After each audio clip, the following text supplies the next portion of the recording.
Insiden mengerikan yang terjadi pada tahun 2012 ini menjadi salah satu peristiwa tragis yang sulit dilupakan. Kejadian itu bermula ketika seorang pengemudi yang berada di bawah pengaruh alkohol kehilangan kendali atas mobilnya dan menabrak para pejalan kaki yang tengah berjalan di trotoar. Insiden memilukan tersebut kemudian dikenang sebagai tragedi Tugu Tani.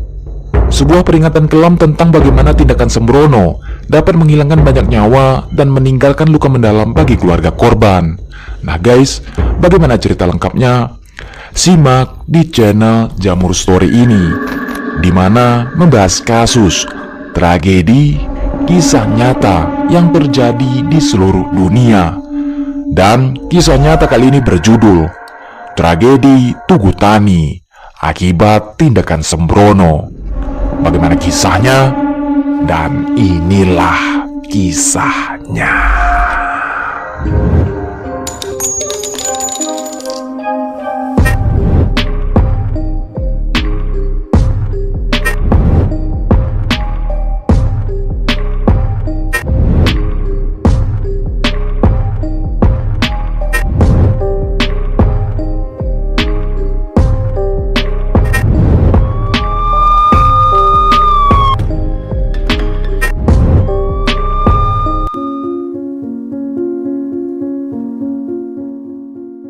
Kisah nyata kali ini terjadi di Jakarta, Indonesia pada tahun 2012 lalu.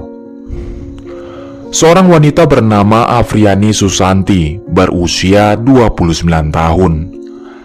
Afriani ini berencana menghadiri pesta pernikahan bersama teman-temannya, yakni Denny Mulyana berusia 30 tahun, Adistria Putri Gani berusia 26 tahun, dan Arisenda berusia 34 tahun.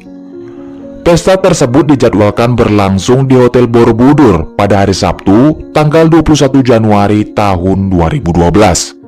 Di mata teman-temannya, Afriani ini dikenal sebagai pribadi yang aktif dan ceria. Namun, menurut guru-gurunya saat di sekolah, khususnya di SMK Barunawati, ia dulunya lebih tomboy, bahkan dijuluki tomboy Bandung.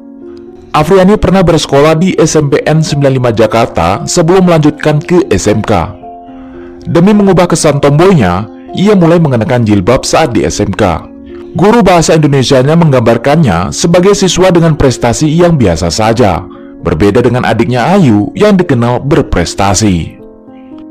Scene berpindah ke rencana mereka menghadiri resepsi pernikahan yang digelar di Hotel Borobudur pada hari Sabtu, tanggal 21 Januari tahun 2012. Nah guys, malam itu, sekitar pukul 8, Afriani bersama rekan-rekannya berangkat ke hotel yang berlokasi di kawasan Jalan Lapangan Banteng. Dengan menggunakan Daihatsu Xenia, Afriani mengambil alih kemudi. Tidak diketahui pasti siapa saja yang berada di dalam mobil tersebut saat itu. Semuanya berlangsung normal ketika mereka tiba di acara tersebut, di mana Afriani terlihat menikmati waktu bersama teman-temannya. Setelah sekitar 2 jam menghadiri resepsi, acara selesai pada pukul 10 malam. Namun, tampaknya mereka masih ingin melanjutkan kebersamaan itu. Mereka pun memutuskan mencari tempat nongkrong di kawasan Kemang, Jakarta Selatan. Mereka tiba di sebuah klub malam yang dirasa pas untuk bersantai, lalu memulai pesta miras dengan mengkonsumsi whisky dan bir hitam. Setelah puas berpesta di Kemang, pukul 2 dini hari mereka meninggalkan lokasi. Tetapi bukannya pulang ke rumah, mereka melanjutkan perjalanan ke diskotik Stadion Jakarta yang terletak di daerah Hayam Wuruk. Salah satu teman yang mabuk berat meninggalkan mobilnya di Kemang dan memilih untuk menumpang di mobil Xenia yang dikendarai Afriani. Sekitar pukul 2.30 dini hari, mereka tiba di stadion dan melanjutkan pesta yang lebih ekstrim. Di sana, mereka tidak hanya menegak minuman keras, tetapi juga membeli dan menggunakan obat terlarang. Tanpa istirahat guys, mereka terus melanjutkan kegiatan hingga pukul 10 pagi. Karena satu mobil masih tertinggal di parkiran Kemang, mereka harus kembali untuk mengambilnya. Dalam keadaan mabuk akibat alkohol dan obat-obatan, serta belum tidur sama sekali, Afriani ini mengemudi dengan ugal-ugalan. Ia melaju dengan kecepatan 91 km per jam guys, yang tidak hanya membahayakan dirinya, tetapi juga mengancam keselamatan orang lain saat itu. Mobil tersebut melaju dengan kecepatan tinggi menuju kawasan Tugu Tani guys. Di sana, kawasan tersebut cukup ramai dengan banyak pejalan kaki di sepanjang jalan. Salah satunya adalah keluarga Rohmari. Rohmari yang berasal dari Jepara, Jawa Tengah sedang mengunjungi Jakarta bersama keluarga besarnya, termasuk anaknya yang bernama Nani Rianti yang tengah hamil. Mereka berencana bersilaturahmi sekaligus bertamasya di Monas. Tak hanya keluarga Rohmari yang berada di sekitar Tugu Tani, banyak remaja juga tengah santai di area tersebut. Mengingat hari itu adalah akhir pekan guys. Salah satunya adalah Zul Henry dan 5 temannya yang baru selesai bermain sepak bola. Mereka pun berjalan menuju kawasan Tugu Tani. Tak ada yang menduga bahwa siang itu akan terjadi peristiwa mengerikan. Afriani yang tengah mengemudikan mobilnya dengan kecepatan lebih dari 90 km per jam ternyata kehilangan kendali. Ia melaju dari arah lapangan Banteng ke selatan menuju kawasan Tugu Tani. Begitu sampai di depan gedung Kementerian Perdagangan, mobilnya tiba-tiba oleng ke kiri dan menabrak trotoar. Menurut saksi, tak ada peringatan klakson yang terdengar. Mobil langsung menabrak mereka tanpa ada upaya untuk mengerem. Walaupun belasan orang tertabrak, mobil terus melaju hingga menghantam halte bus dan akhirnya berhenti di dekat hidran di samping pos jaga dengan satu rodanya terangkat dari tanah. Zul Henry yang saat itu sedang berjalan bersama teman-temannya hanya bisa terdiam kaget. Ia sejenak terpaku, tak mampu memproses apa yang baru saja terjadi. 5 temannya yang berada di depannya seketika terseret mobil, terlempar ke udara dan akhirnya terpelanting ke belakang. Pemandangan itu membuatnya terkejut dan hampir tak percaya. Zul baru sadar ketika teriakan histeris mulai terdengar di sekitarnya. Belasan korban tergeletak berserakan dengan dan pecahan kaca tersebar di mana-mana. Melihat teman-teman yang tak bergerak, Zul hanya bisa berteriak memanggil nama mereka, namun ia merasa tak berani untuk menyentuh mereka. Siang itu, dipastikan 12 orang menjadi korban, 5 diantaranya meninggal seketika di lokasi kejadian, sementara 4 lainnya meninggal dalam perawatan di Rumah Sakit Pusat Angkatan Darat Gatot Subroto, Jakarta Pusat. Sisanya mengalami luka-luka. Akibat insiden tersebut, total korban tewas mencapai 9 orang guys. Salah satu korban yang tak terduga adalah Nanik yang tengah hamil. Sang ayah Rohmari tak bisa menahan kesedihannya saat itu. Nanik yang telah merencanakan dengan penuh harapan kehamilannya, bahkan mengecat kamar selama 5 hari sebelum berangkat ke Jakarta. Kamar itu direncanakan akan ditempati saat selamatan 4 bulan kehamilannya. Namun nasib berkata lain, Nanik justru menjadi korban. Kecelakaan itu juga merenggut nyawa Bukhori, pemuda 16 tahun yang akrab disapa Ari. Ari adalah anak tunggal dari Yadi yang sangat terpukul dengan kejadian tersebut. Bahkan ketika jenazah Ari dievakuasi dan disucikan, Yadi tidak mampu mendekat dan melihat kepergian anak sematawayangnya. Setelah kejadian kecelakaan itu, Afriani sendiri tidak berani keluar dari mobil. Menurut saksi, ia hanya diam di balik kemudi dengan ekspresi panik.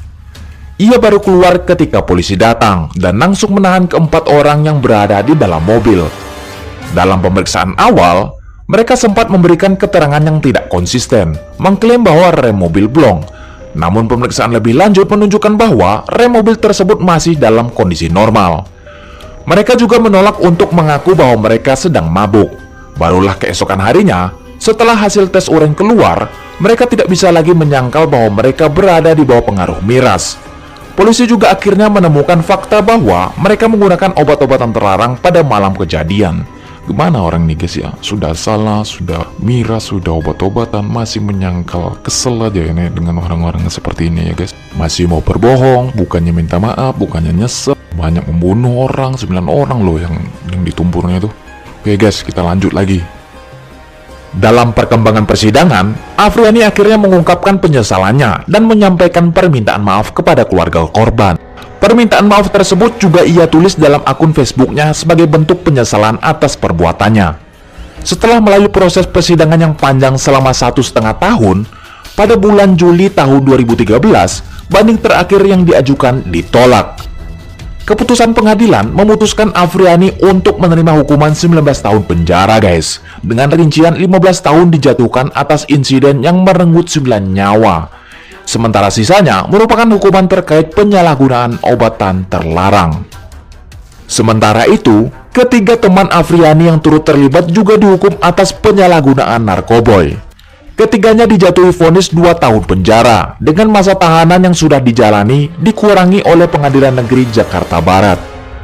Dan setelah kejadian mengenaskan itu, setiap tanggal 22 Januari ditetapkan sebagai Hari Pejalan Kaki Nasional oleh Koalisi Pejalan Kaki atau KOPK. Peringatan ini didedikasikan untuk mengenang tragedi kecelakaan yang menewaskan sejumlah pejalan kaki di kawasan Tugu Tani, Jakarta Pusat pada 22 Januari tahun 2012. Cerita ini mengingatkan kita bahwa mengemudi ugal-ugalan, apalagi dalam keadaan mabuk atau terpengaruh obat, bukan hanya membahayakan diri sendiri, tetapi juga merenggut nyawa orang lain. Keputusan yang salah bisa menghancurkan banyak kehidupan dalam sekejap, guys.